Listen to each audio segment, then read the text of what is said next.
Selamat datang kembali di channel Borneo Trader. Di video kali ini saya akan menganalisa untuk saham-saham dari sektor otomotif, poultry, dan semen-semenan. Ada saham poultry yang masih menarik ya, cuman nanti kita analisa.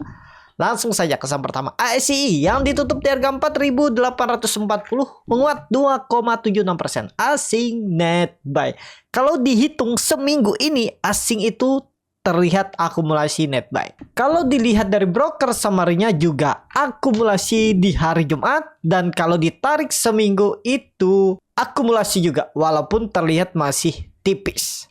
Langsung saja ke tekniknya, ICE malah bagus ya. Volume juga bagus, MACD bagus ngarah atas, dan tutupannya walaupun di bawah EMA 200-nya tapi bisa dikatakan ini breakout. Karena saya biasanya tuh pakai angka-angka genap ya, 4.800, 5.000 ya seperti itulah, tergantung masing-masing lah. Karena belum tentu juga angka genap saya itu cocok dengan Bapak Ibu kan. Pasti semua itu punya harga-harga tertentu ya. Ya saya anggap 4.800 itu breakout walaupun belum tembus EMA 200. Ya kembali ke keyakinan masing-masing. Bapak Ibu perhatikan, terlihat ICE akumulasi, coba ditarik dulu, apakah organik IC ini naik? Takutnya tiba-tiba closingan yang ditarik naik 1%, 2% ya. Kita lihat dulu closingannya berapa tuh sebelum price market. Nah kan bener, ditarik naik tuh.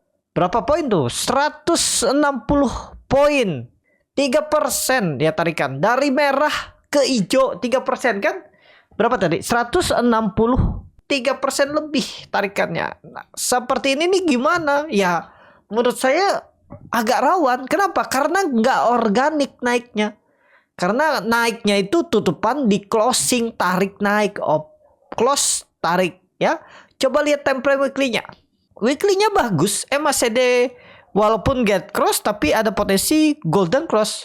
Cuman sayangnya tarikan, cuma kita nggak tahu tiba-tiba ada sentimen apa, Senin open gap up lagi, naik lagi, aman. Pokoknya kalau dia koreksi 3% open market itu wajar, karena hari ini closingannya ditarik 3% ya. Jadi kalau pandangan saya ICE, kalau Bapak Ibu berminat ya nawar di bawah, tapi lebih baik lagi wait and see. Tunggu dia tembus, misalnya ini ya, misalnya ICE turun Senin open gap down terus dia breakout organik 4.800 baru beli buy on breakout. Walaupun kondisi sekarang kalau untuk ACI bisa sepertinya buy on breakout. Ya risknya juga kecil, nggak nyampe 2% kan? Ya maksimal 2%. Kalau buy on breakout 4.820 itu ya Carlosnya paling 2%.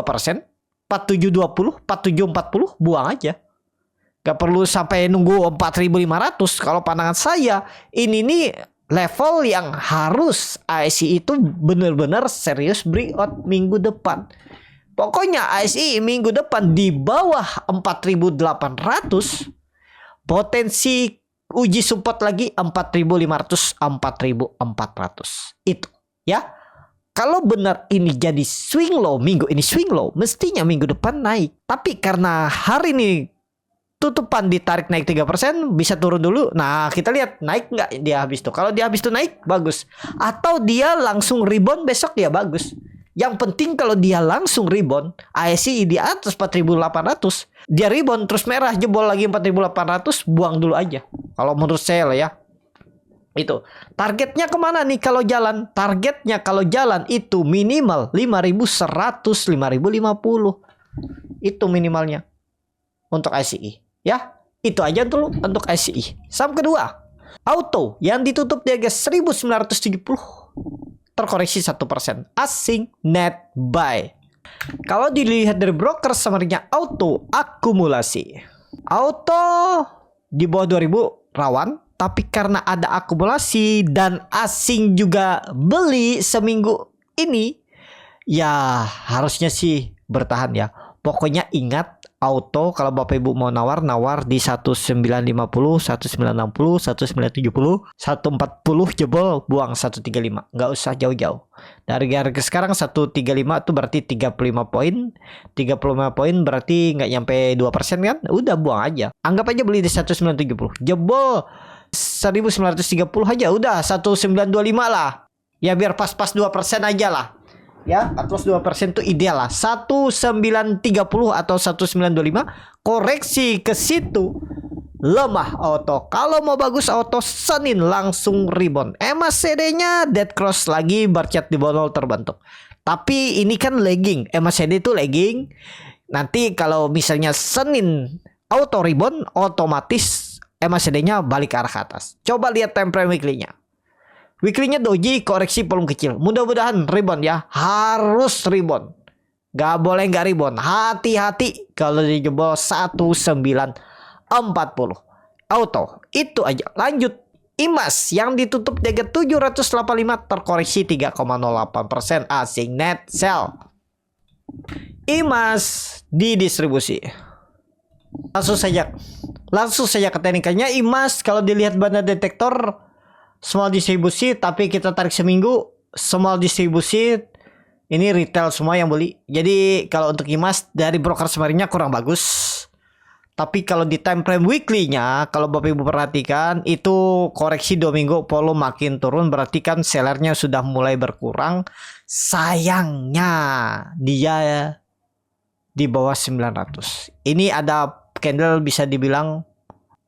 Jadi saat ini kalau time frame weekly-nya 750 nggak boleh jebol, tapi sebenarnya kalau di bawah 900 di bawah, tapi sebenarnya kalau di bawah 800 tuh sudah tanda-tanda lemah lah. Time frame daily itu kan ada Singapore Dead Cat Bond. Kenapa? Dia 2 hari mencoba naik lagi di atas, bertahan di atas 800, coba rebound tapi gagal. Dan 2 hari itu dia terus membentuk lower high, lower low. Nah ini 3 hari beruntun dia membentuk lower high, lower low. Nah jadi saat ini kalau pandangan Borneo Trader lebih ke wait and see. Waktu itu kalau nggak salah Borneo Trader bilang 850 tuh harus dijaga, ternyata gagal.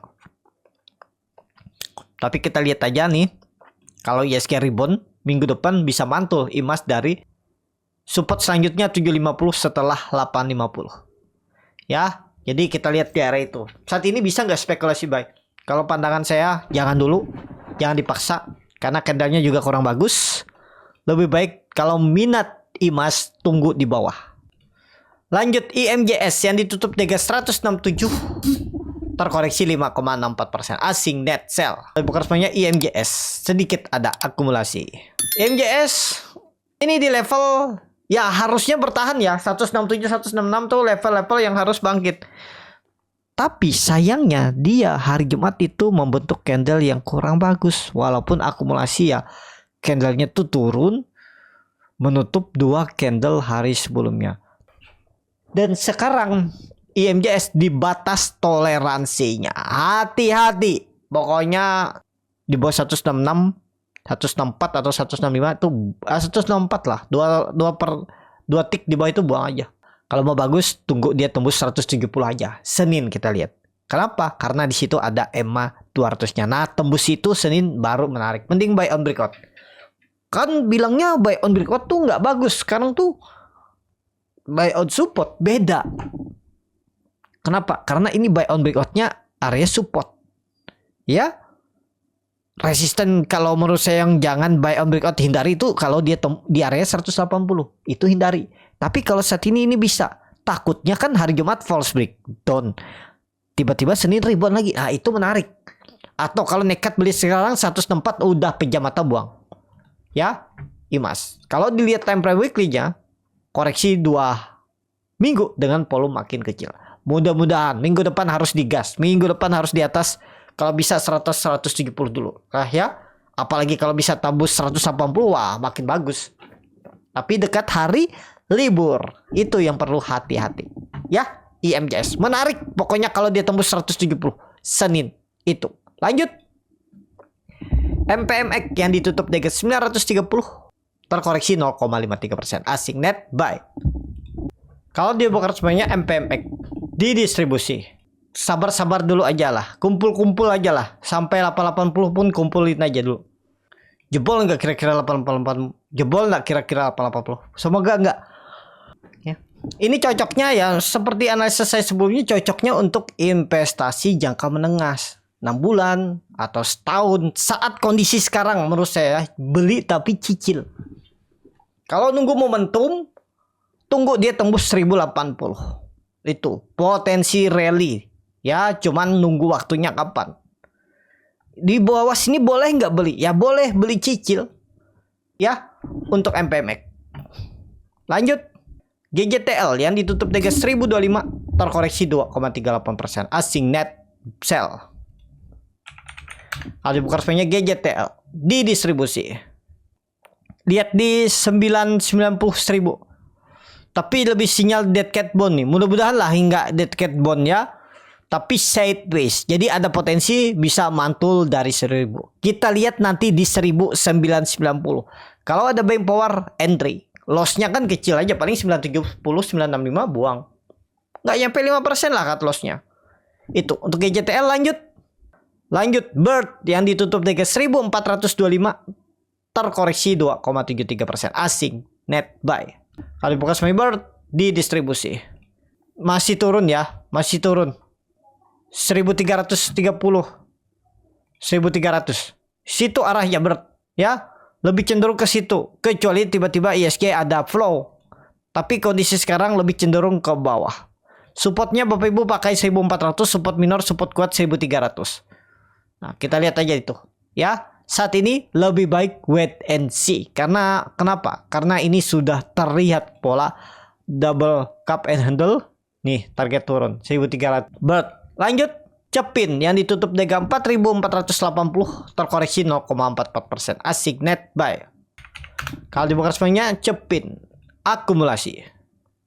Secara teknikal Cepin ada big akumulasi dan Bapak Ibu lihat di broker summary stock bit itu kelihatan tidak ada broker retail ya. JP, AK, TP, KZA ini saya nggak tahu. HD, IS, FS, HT, HP itu bukan broker-broker retail, tapi memang terbesar pembeliannya tuh ada di JP, AK, TP. Mudah-mudahan nggak jebol 4.400. Kuncinya kalau Bapak Ibu spekulasi buy, jangan jebol 4.400. Jebol itu buang, berarti 2%, 2,5% buang aja. Kalau mau bagus, Senin langsung gas ke atas. Ya, coba lihat time frame weekly-nya dulu. Dia breakout dengan volume 2 kali lipat saat minggu lalu koreksi. Seharusnya ini valid, harusnya loh ya. Tapi namanya market tuh apapun bisa terjadi. Ya tadi kita punya plan, kita melihat ini, wow ini kondisinya cenderung valid breakout. Ya udah spekulasi buy, misal di 4.400 sampai 4.480. Jebol 4.400 ya pertimbangkan stop loss. Gagal. Kan yang sering kita, kadang kan yang sering muncul tuh harapan. Sudah buat trading plan, harusnya cut loss, nggak mau cut loss. Berharap rebound, itu yang dimainkan oleh pasar. Pasar saham nih kan ya seperti itu aja, pergerakannya naik turun sideways. Cuman ya cara market bekerja tuh yang memainkan psikologis trader itu ya. Jadi untuk Cepin target ke reboundnya ke berapa nih kalau bisa jalan menguji trendline downtrendnya ini resisten sekitaran 4.400 4.800 sampai 4.700. Itu arahnya. Ya, kita lihat Cepin. Risknya kecil tuh 2,5%. Apalagi nawar beli Senin. Ya, pokoknya hati-hati Cepin tutup di bawah 4.400 false breakout. Cepin. Lanjut, Japa yang ditutup di 1980 terkoreksi 0,75%. Japa diakumulasi. Bahkan Japa diakumulasi dari awal Maret. Belum ada jual-jual nih asing. Menarik memang Japa, cuman belum kuat. Broker summary-nya Japa akumulasi walaupun masih tipis-tipis. Tuh small akumulasi. Coba tarik seminggu bagaimana untuk Japa. Malah big distribusi kan. Tapi Bapak Ibu lihat yang jual tuh NIPD. Tapi yang nampung TF, KP, IF, BK, ZP. Yang gak masalah lah ya. Selama nggak jebol 1960. Nah kalau jebol itu idahlah. Minggu depan gimana untuk Japa? Harus rebound Senin. Tembus 2000, tutup di atas 2000. Bagus untuk 4 hari ke depan. Ya targetkan aja pendek-pendek dulu lah ya. 2100, 2130 itu aja dulu. Gak usah muluk-muluk sampai 2200, 2300. Kalau bisa seminggu depan dapat, kalau beli harga sekarang dapat 6%, 7% itu udah bagus saja. Ya cuan bungkus saja dulu. Untuk Japa harus ya. Coba lihat time frame weekly-nya. Weekly-nya ekor panjang, volume tapi kecil. Harus rebound ya. Untuk Japa, menarik untuk Japa, Bapak Ibu perhatikan. Kalau pandangan saya, kalau memang mau bagus, Senin langsung digas naik, tembus 2000. Mudah-mudahan. Lanjut, main yang ditutup 3730 terkoreksi 2,66%, asing net sell. Kali Bokarsmanya main akumulasi. Main saat ini daripada main tadi mending Cepin atau Japa lebih menarik. Tapi kalau suka main silakan. Supportnya tetap pakai 700, jebol 700 sudah nggak usah banyak mikir, buang dulu aja. Ya, ini kan ada candle waktu itu tuh trading halt dan dia bisa rebound. Kalau minggu depan balik ke bawah, saham-saham jebol support itu gagal. Ya, mendingan buang dulu karena mendekati hari libur. Kalau masih di bawah 5% ataupun 7% lah, di bawah 10% ya mending buang dulu. Kalau Bapak Ibu mau trading jangka pendek ya, kalau mau trading jangka menengah ya beda lagi caranya, strateginya. Itu ya. Untuk main kalau jebol 700 lemah. Lanjut, SMGR yang ditutup dengan 2120 terkoreksi 5,7%, asing net sell. Kali Bokarsmanya SMGR sama aja antara akumulasi distribusi. SMGR udah skip dulu dan jebol 2200. 2000 kita tunggu di 2000 atau 1900. Wait and see. Ya, nggak menarik. Dia jebol support. Kalau Bapak Ibu lihat nih, jauh sudah turunannya. 80 poin itu jauh. Lebih baik skip dulu, jangan beli. Kalau mau nawar sekalian di 2000 atau 1950. Untuk SMGR. Lanjut, INTP yang ditutup dengan 4370 terkoreksi 3,53%, asing net buy. Kali Bokarsmanya INTP akumulasi tipis. INTP jebol juga walaupun baru 30 poin, belum nyampe 1% ya, nggak masalah sebenarnya. Senin atau Selasa harus balik ke atas 4400. Itu titik amannya. Kalau nggak balik minggu depan udah tinggalin dulu. Kalau mau beli di berapa INTP, tunggu dia tembus tutup di atas 4.400. INTP. Saham terakhir SMBR yang ditutup di atas 153 terkoreksi 1,92%, asing net sell. Kali Bokarsmanya SMBR di distribusi. SMBR belum, sudah jebol 160 kan, jelek. Jadi jangan dipaksa. Mending kalau Bapak Ibu mau saham-saham PP atau saham-saham yang ada story-nya atau Big Bang, mudah-mudahan minggu depan rebound. Karena kenapa? Karena minggu depan tuh Big Bang khususnya Bank BUMN tuh mau RUPST, Senin BBRI, Selasa Mandiri, Rabu BBNI. Nah, mudah-mudahan bisa rebound nih saham-saham Bank BUMN. Ya, kita lihat aja. Cuman market lagi memang saat ini tertekan. Itu cukup sampai di sini video kali ini. Terima kasih untuk Bapak Ibu dan teman-teman yang sudah menonton video ini sampai selesai. Apabila cara moneter dan bermanfaat dan bisa menjadi bahan pertimbangan Bapak Ibu dalam membeli, menyimpan, dan menjual sahamnya, bisa klik tombol subscribe dan nyalakan lonceng notifikasi. Ada kritik, saran, ataupun pertanyaan, bisa langsung tinggalkan di kolom komentar. Bagi Bapak Ibu dan teman-teman yang baru belajar trading, masih bingung memilih saham, bingung membuat trading plan, bisa join trading bersama Borneo Trader. Nanti dipilihkan saham-sahamnya dan dibuatkan trading plan-nya beserta chatnya dan juga free konsultasi portfolio. Kalau tertarik, DM Instagram Borneo Trader. Sampai ketemu, tetap semangat dan semoga bisa terus cuan.